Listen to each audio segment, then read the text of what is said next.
Hello and a very warm welcome. In today's video we're talking Kimi Raikkonen, the 44-year-old. How good was he? Yeah, that's what I'm asking today. How good was Kimi Raikkonen? He was prime Kimi Raikkonen in 2003, 2005 and 2007. He won the F1 title once in 2007, but how good was Kimi? We did a video about Montoya yesterday, and he was unique, but Kimi was also unique.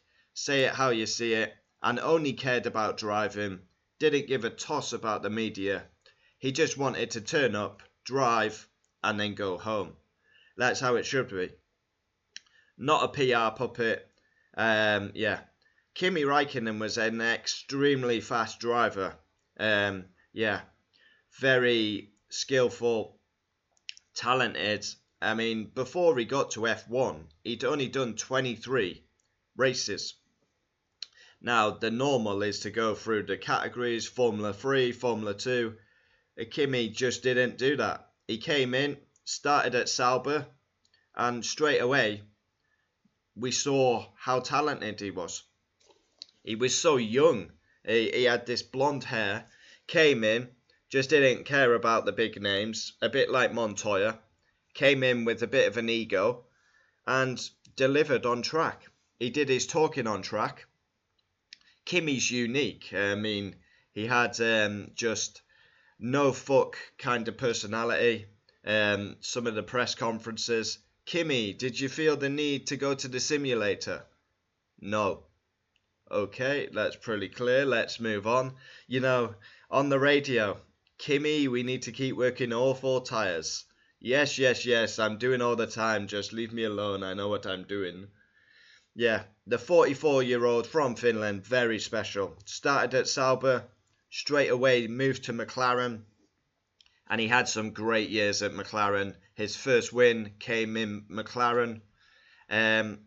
He was prime in 2003 and 2005, but the car was very unreliable. He got very close to the championship.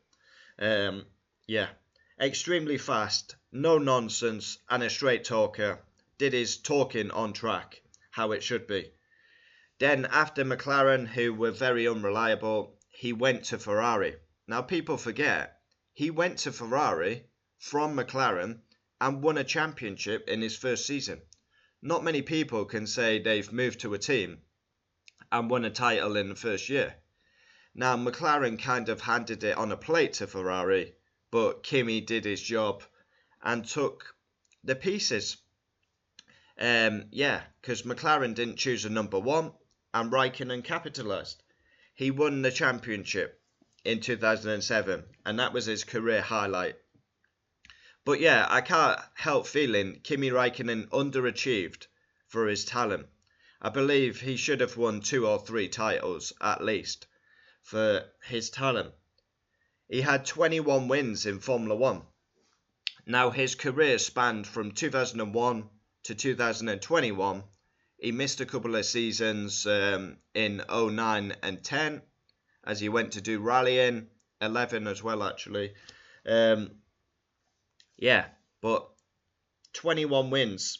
I can't help feel a bit like Alonso. He's underachieved for his talent. But not many people can say they've been F1 world champion. He's drove for Sauber, McLaren, Ferrari, Lotus, Ferrari, and went back to the team he started with, Sauber. 21 wins, 103 podiums, 18 pole positions. Yeah, had a lot of teams as we've just covered. Started with Sauber and then ended back at Sauber. I think he went to Sauber basically because it was near his home, easier life, and then he retired and wanted to spend more time with his family as he's got 2 young kids, and I think his kid is getting into racing now, so that'll be interesting to see if we see another Raikkonen in Formula 1.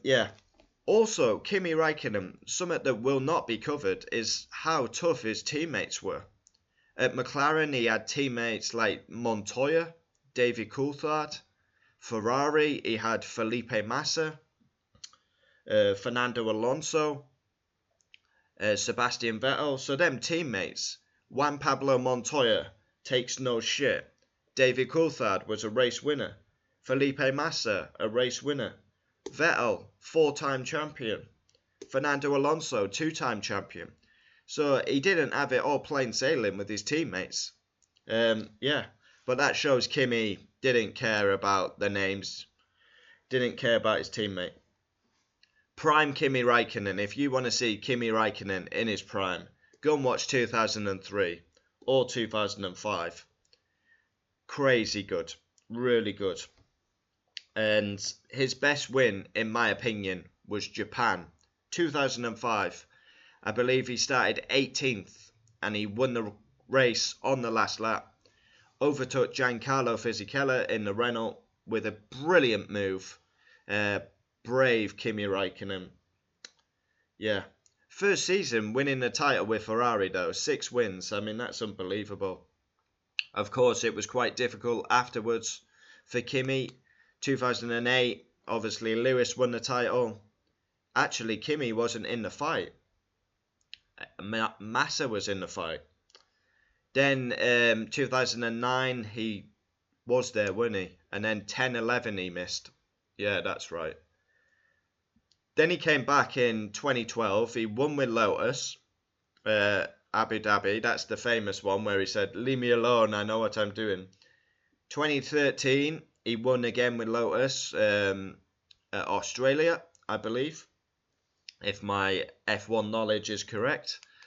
And then 2014, he went back to Ferrari. But as I say, he had tough teammates with the likes of Alonso and Vettel. Was never in the title fight. And then his highlight when he went back to Ferrari, he won at America. Was it 2019 that he won at America? Finally won again. It was a massive drought between wins, and he finally won. And then he went back to Sauber, and then they changed to Alfa Romeo, and now he's retired. He's got, I believe he's got his own racing team, and obviously his son is doing racing, so that will be taking up a lot of his time. Yeah. So comment down below, how good was Kimi Raikkonen? I believe he was a very good driver. I would put him in my top 50 of all time. He was brave. He had the talent. He just wanted to drive. I mean, I like that. We miss that in today's Formula 1. Montoya and Kimi, they just wanted to drive and go home. Didn't care about the media or any PR bullshit. It was all about on track. Kimi had a great career, drove for some great teams, won a championship, and won 21 races. So you can't really say he had a bad career. Should he have won more races? Probably. And I would say he should have 2 or 3 titles. But again, he was going against prime Michael Schumacher, prime Fernando Alonso. Yeah, the bit where he was prime, 2003, he was up against Michael Schumacher in a Ferrari.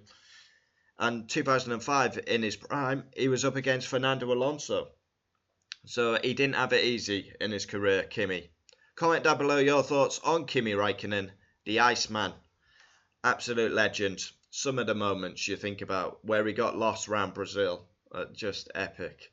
Yeah, so many epic moments.